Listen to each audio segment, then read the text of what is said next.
So I'd like to give a very warm welcome to Pete, who's one of our excellent trainers at Sutton Coldfield Training. Pete has kindly taken the time out from his busy schedules to join us for a careers conversation. With his experience in training in supporting the learners, I feel Pete will bring a valuable insight into career pathways, the development opportunities within the sector. So you work currently with learners doing the children and young people workforce qualifications. So we're absolutely delighted to have you with us here today. Thank you for coming. Firstly, Pete, can you just tell us a little bit about yourself, your background, the job roles that you've done? So job roles I've done is kind of like, I think as most carers tend to fall into the profession. So I kind of fell into the profession in the early 90s when the Children's Act was just being rehashed. So 1991 was the Children's Act, 1989 or 1991 came to fruition. So I came into them and working with children with complex needs, disabilities, challenging behaviour. So that was an upward curve. So I spent 18 years doing that and learning about different variants of additional needs and how those needs can be met through different ways of working as a team, care plans and everything. Then I moved from there, from the private sector, I moved then into the public sector. I spent 18 years in the private sector and then I spent another 15 years in the public sector doing the same thing, but this time it was children with trauma. So young people who had quite a difficult upbringing, so we have to kind of like understand their journey, where they're at the time being, look at where we're going, and basically working alongside them, professionals and everybody else, to get them to a position where they can actually feel as if they can stand on their own 2 feet and potentially leave when they get to 18 and become, you know, adults themselves in their own right with all the skills and everything that we've kind of like helped them to develop. And then, yeah, so, and that was a lot of training in that as well. So fortunately for me and my profession is that they provided a hell of a lot of training to support young people in these different areas. So there was a lot of training on attachment, there's a lot of training on disabilities, looking at different areas and how you can work around this, as well as ensure that the young people were front and centre in everything. So what then made you turn into a career looking at it from an educational point of view? So coming to work with Sutton Coldfield Training, because there's a big difference there, isn't there? It's a career route that maybe not everyone thinks is available for you then to teach other people. I suppose for me it was, I've always wanted to go down this route. You know, I like the fact is that I like to pass stuff on. I was working as mentors. I worked as a team leader. I've worked as a senior. I've worked in deputy role. So I've always kind of like guided people, you know, through kind of like scenarios and how we're getting on, what we're doing. So it was kind of, for me, it was just kind of like that natural progression of kind of like, I'd like to take this up a profession. How do I do that? How does this happen? How does this work? And then fortunately I was given the opportunity because obviously I stepped in and just said, look, you know, I think you're the right fit. How do you about jumping on and coming on board and see how you get on? And I thought, well, if this is an opportunity to do, and you know, I like to pass on what I've learned. That's the main thrust, because at the end of the day, yes, it's about the workers, but it's more about the children. It's their journey, and we need to be in a position where we understand it. And if we don't understand it, what are we doing then? Would you say there was more training that you needed to do when you're actually within the field than there is now, what you're delivering, or is it about the same, or has legislation changed? Would you say it's more in depth now, or I think previously? I think the problem we've got at the moment is that years ago, the emphasis on training was massive. If we're going to work with children with autism, then we need to make sure that all our staff team are understanding what autism is. So we know where we're all coming from the off. And I think something like this will give you that kind of like, well, let's have a look at it. It kind of like dips your toe in it And then you can either venture down it or you don't have to venture down it. So one of the options is working with children with complex disabilities. So that looks at the young people you're working in, but also it looks at, well, how does this fit within the home? So like children with disabilities have, they have impairments in communication, they have difficulties in understanding, their cognitive ability and this, that and the other. So we need to be in a position where we understand that. And then we offer the structure around that so they can stand up on it and explore the world. Because at the end of the day, for children with disabilities, it's about us building the structure for them so they can stand on it.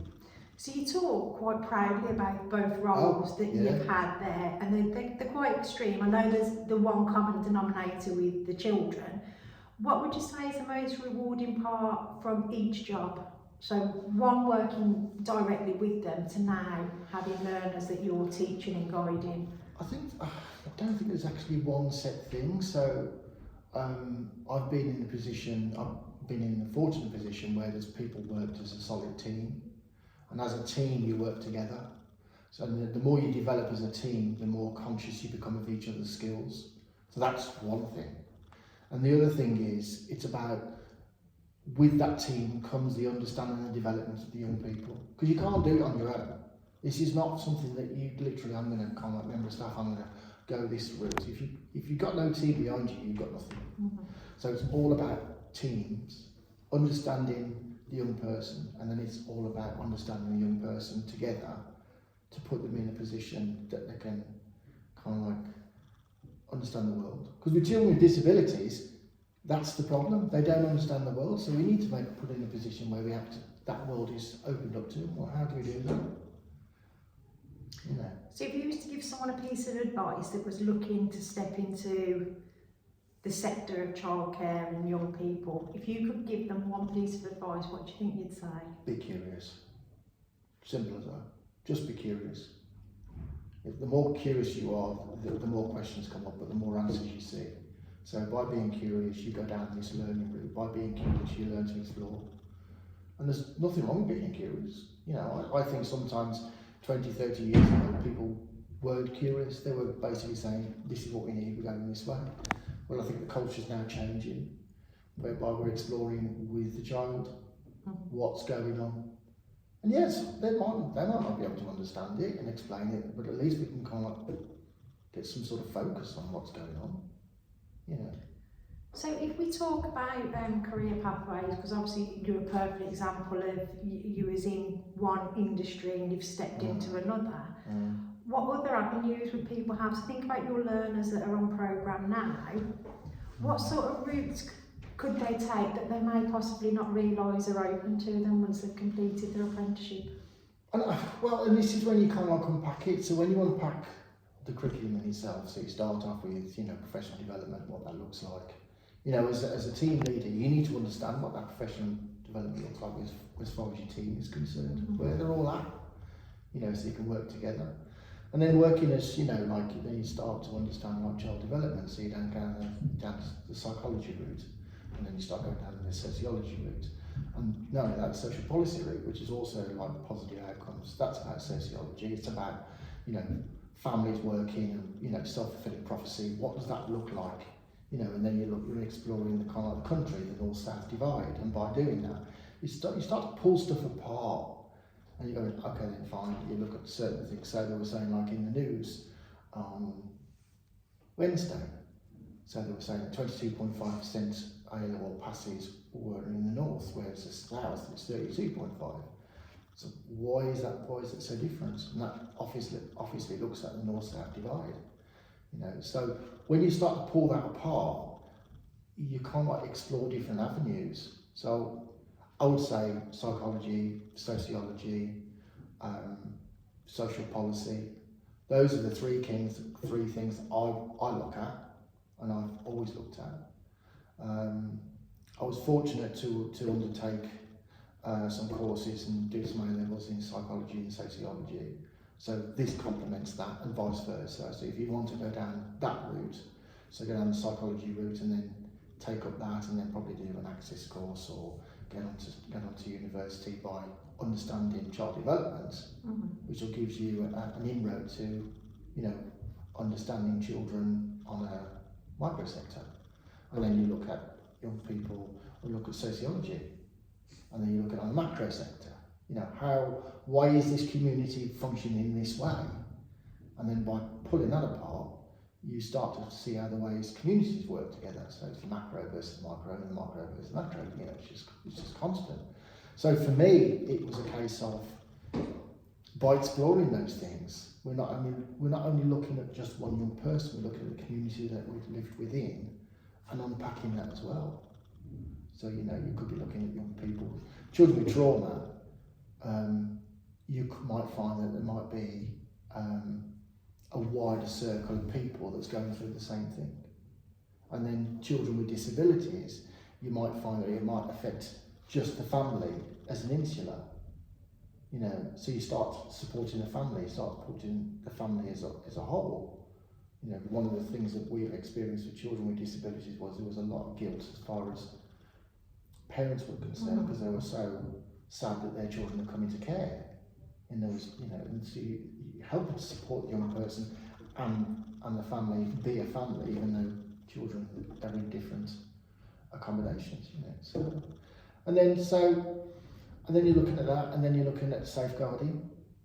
So you're looking at the law, you're looking at how the law functions, what you need to be doing, you know, who you need to report into, how to safeguard yourself, how to safeguard other people.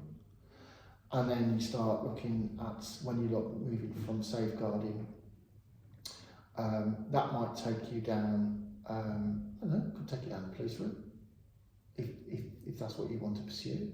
Because safeguarding on the level that we do is by far different to what the general public would regard as safeguarding. Yeah. So, you know, when we look at safeguarding, we're looking at, you know, children who are really vulnerable and what that vulnerability looks like. Where we say in general terms, what does vulnerability look like? We could look at financial. Well, that's just one area. But when you look at safeguarding and when you start piecing this qualification together, it starts giving you layers. So it could be a case of finance, but with finance comes these issues and these issues and these issues. Or children with disabilities, they might not be able to access the education system because they're still going through the transition of diagnosis, at which point it could potentially stop or stall. You know, so there's a lot of things going on that this qualification would give you the insights for. And then, like I said to you before, working as a team and understanding how that team functions is essential. Because without that team, your strength is gone. So you need to work as a team. You need to work as, you know, really close partnership. And that's about communication. That's about making sure you get your information right. That's about constantly meeting together, reviewing, consulting, working together, checking with the child, checking with the family, checking with the social worker. So there's a lot of things that you have to do. It's not just we're looking after children, because that's not what it looks like anymore. It used to be 40 years ago. Just turn up with the children, do what you need to do. Now it's completely changed. Now it's about making sure that, yes, we do the same thing, but we have to evidence everything. Yeah. What about somebody that maybe wanted to take a managerial or wanted to stop in the sector directly? Is there much scope for progression managerial wise? Yeah.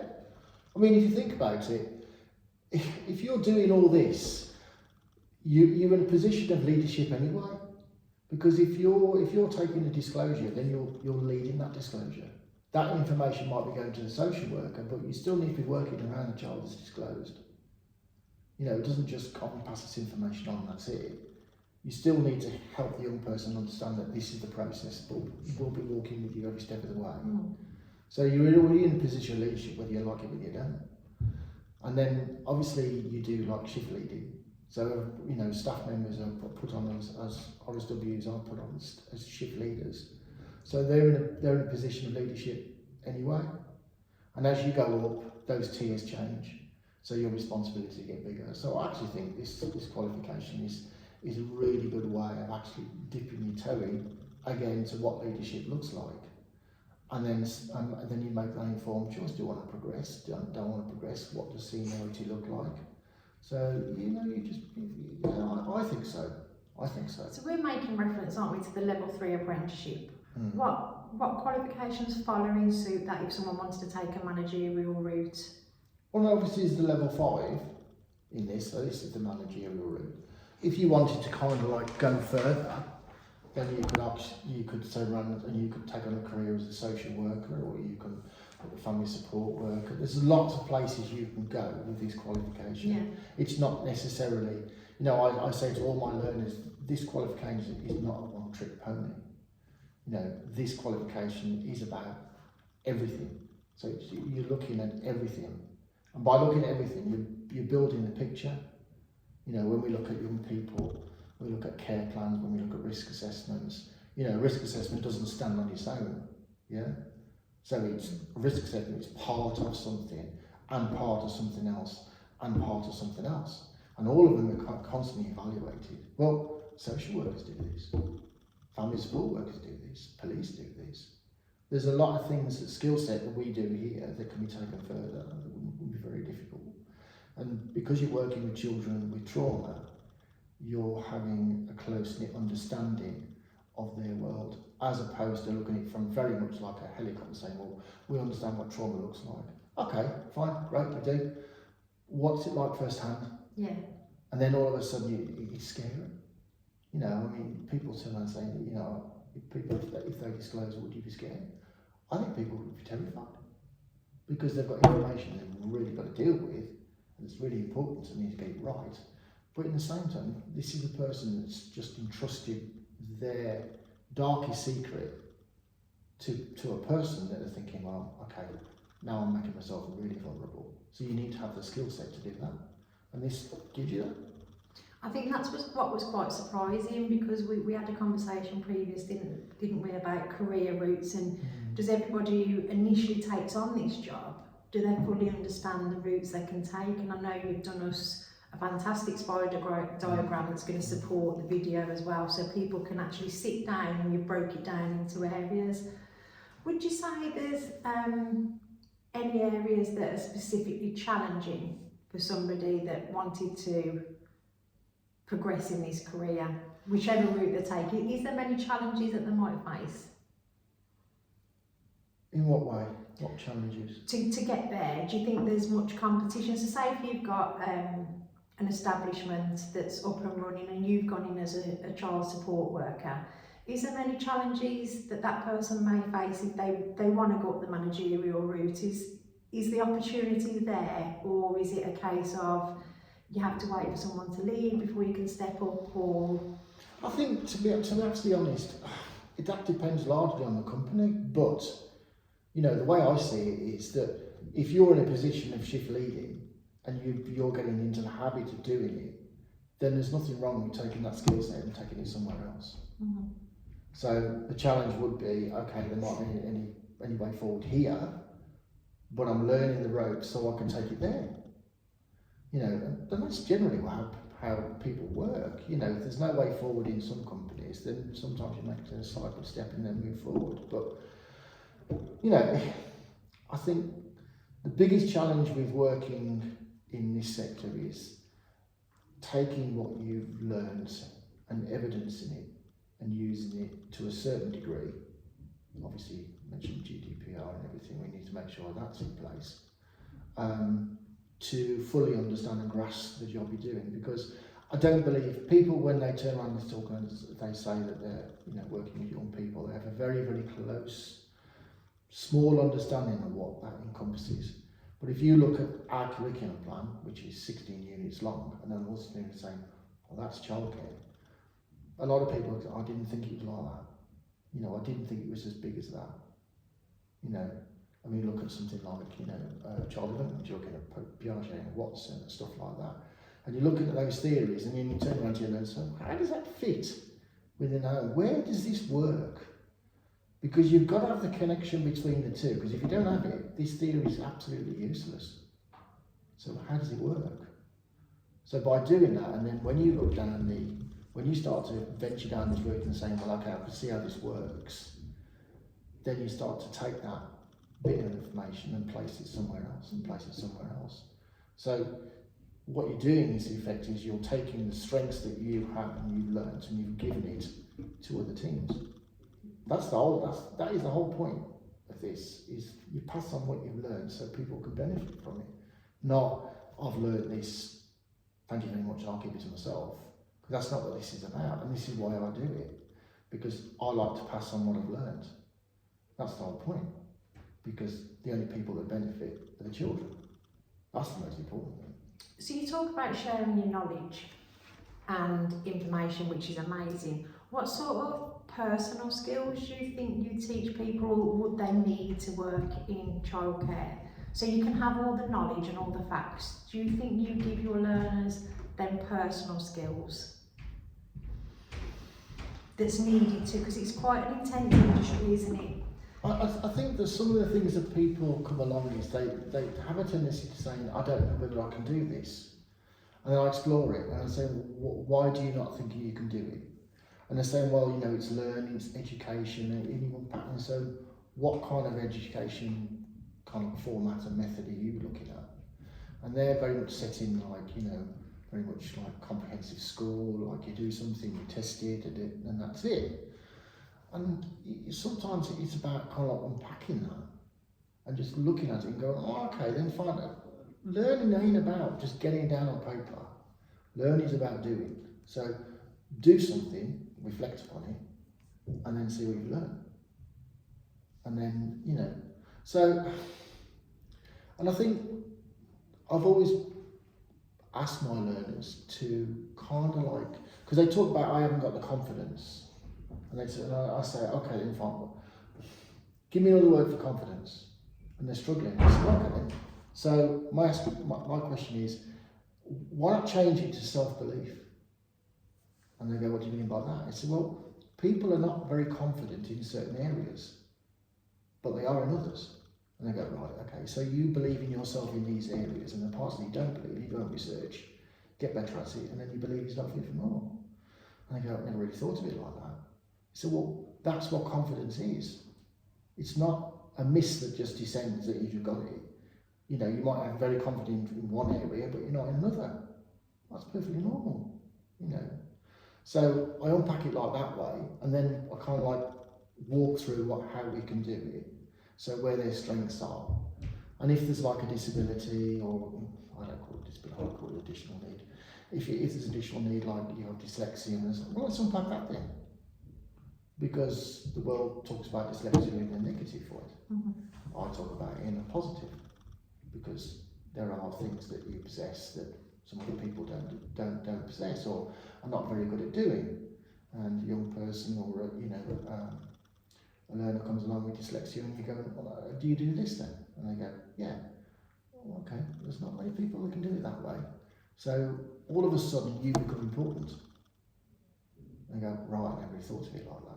I said, you've got to flip it on its head. You can't look at the world as if to say it's negative, because it's positive. You know, when you talk about dyslexia, you're talking about the world just said this is what you can't do. And I'm kind of with the opinion, well, what about calling it a superpower?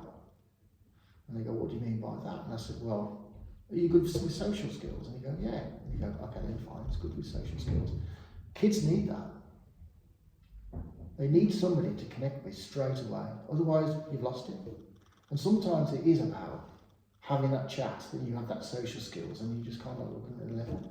But it's also about knowing about your own body language, knowing about how your tones, your pitches, you know, how you kind of support yourself, how you present yourself, you know, and just going sometimes at their level, not yours.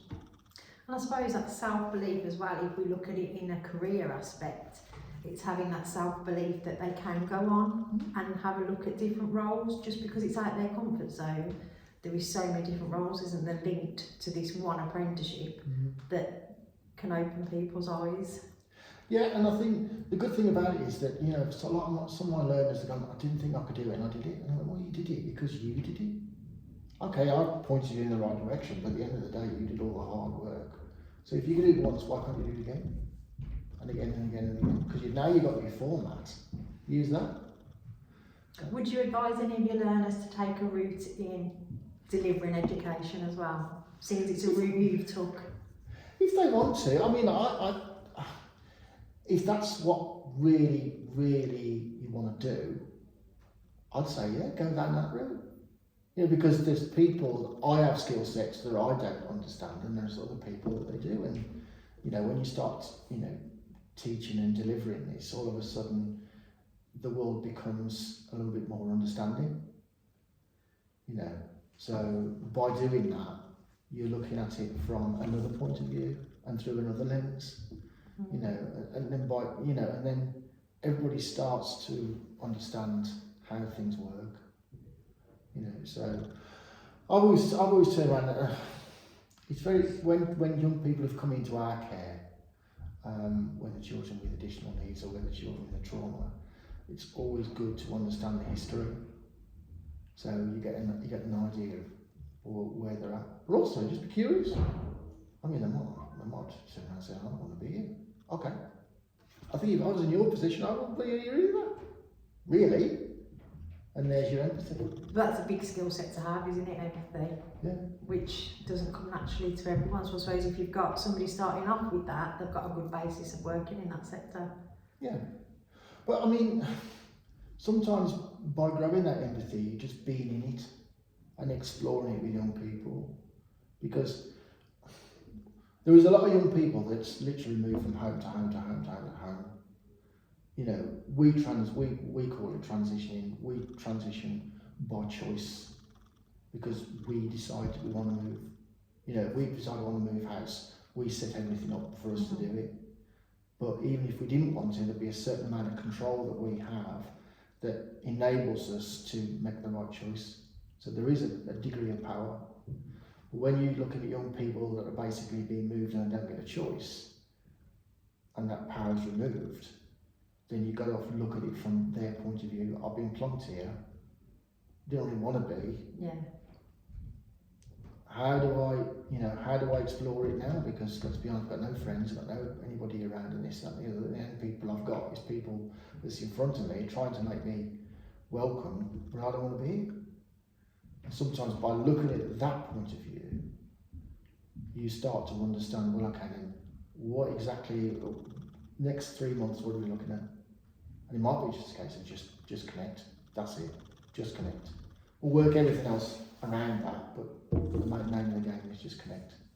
Get something going, get some common ground. And sometimes it is about explaining that, you know what, this is hard. Because if I was in your position, I'd find it hard. And then they've got two people going, oh, okay, he might not experience it, but he gets it, or she gets it. And then you kind of like, you know. So that's kind of like, you know, when I was working, when I first started, it's kind of like that training, all that skill set, all that experience, you kind of like bring it all together and just make it into a package. And I looked at the curriculum plan and I thought to myself, okay, fine. How would I do within one of these? And from that point, I would say, well, you know, I'd speak to the learners, well, think about this, think about that, think about this, think about that. That works there, that works there. And they say, well, okay, how do you know that? Well, I've done it. Yeah. And because I've done it, I know what I'm looking for. And they go, oh, okay, I didn't quite see that, how it works, but that's what it is. And a lot of the time, a lot of learners think too deeply. They don't think that they're actually already doing it in the first place. And because they're already doing it, they think they need to come up with something that's different. You know, so sometimes, you know, we talk and saying, you know, they spoke to young people and everything, and they say, oh, I wasn't too happy about, you know, going on this concert, or they didn't really want to go here, there, and everywhere. And you go, okay, then fine, fair enough. So where's this conversation? And they go, well, I did a key work session, great. That's wishes and feelings. Simple as that. And they're going, right, okay, so you're already doing it, so tell me the stuff that you're doing. And then from that, you'll be able to piece it all together. Because you don't have to come up with something that's kind of like plucked out of the sky to make a point. Because chances are you're already doing it. Been perfect. I've thoroughly enjoyed having this chat with you, Pete. Looking at your role, even I didn't realise how many career roles this qualification opens up. What we will do is put your spider diagram to support this conversation as well, because I know for you to go into every example of a career route that you have done on the diagram, I think you'd be exploring about 15-20 jobs, wouldn't you, from there. But it's been an absolute pleasure listening to what you used to do and how you're bringing your knowledge to the learners, so thank you very much. Oh, thank you.